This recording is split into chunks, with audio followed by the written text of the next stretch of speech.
minta bantuan kepada A, B, C, D tanpa adanya kesadaran. Harusnya kita sadar, lawang manusia atau seseorang itu ya patung kok, tanpa pertolongannya. Tanpa pertolongannya kita semua patung. Apakah kita bisa bergerak?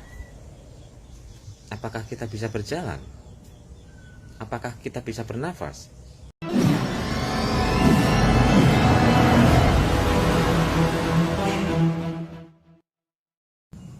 Jadi di saat kita ada masalah, ada sesuatu,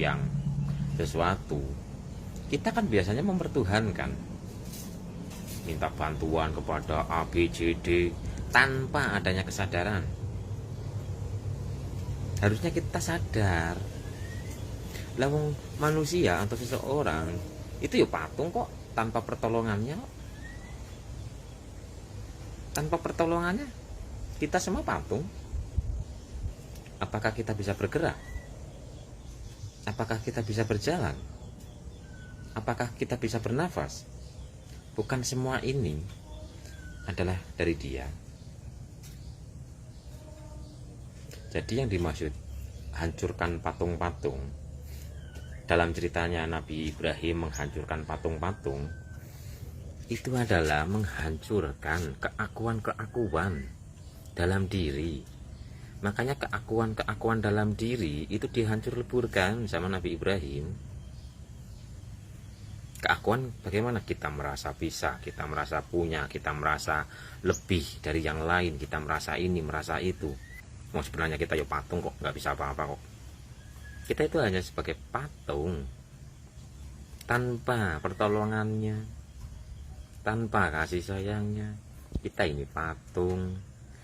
Jadi di saat kita meminta tolong kepada manusia tanpa ada kesadaran yang hadir, sama saja kita mempertuhankan patung. Alhamdulillah, berkat dia usaha jadi lancar. Lo dianya harusnya dia sang hidup, tapi umumnya dia makhluk. Karena teman saya, karena saudara, karena orang tua, karena hasil jeripayah saya sendiri. Aduh, kesadarannya oke lah, dalam sosial kata-kata ini nggak masalah diucapkan.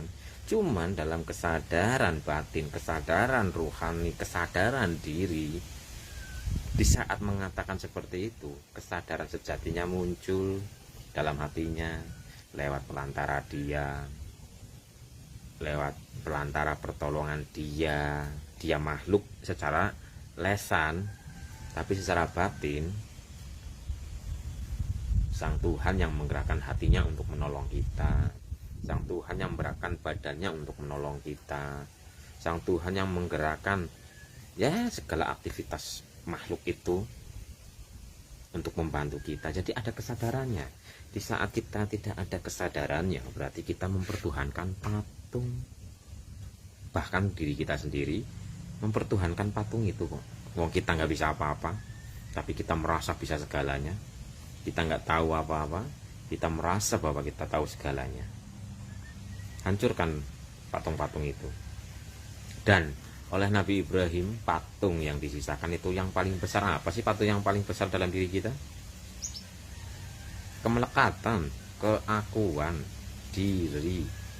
Jadi patung yang paling besar yang disisakan oleh Nabi Ibrahim itu adalah simbol keakuan diri. Keakuan diri, kita merasa ini, merasa itu. Lah, sekarang sombong, iri, ria, dan sebagainya, itu kan karena ada pengakuan, ada keakuan, kemelekatan kepada ego, kepada nafsu. Kita berbuat kebaikan seolah-olah kita yang berbuat baik, kita bisa ini bisa itu, kita seolah-olah yang bisa, usaha naik lancar seolah-olah hasil jeripayah kita sendiri. Mana Tuhannya? Kok nggak dihadirkan? Kok malah kita yang merasa bisa ini bisa itu? Itu patung yang harus dihancur leburkan. Kita tanpa pertolongannya hanyalah sebatas patung. Jadi itu orang yang sudah meninggal kaku, udah nggak ngapa-ngapain tanpa ada cahayanya, yaitu ruhnya.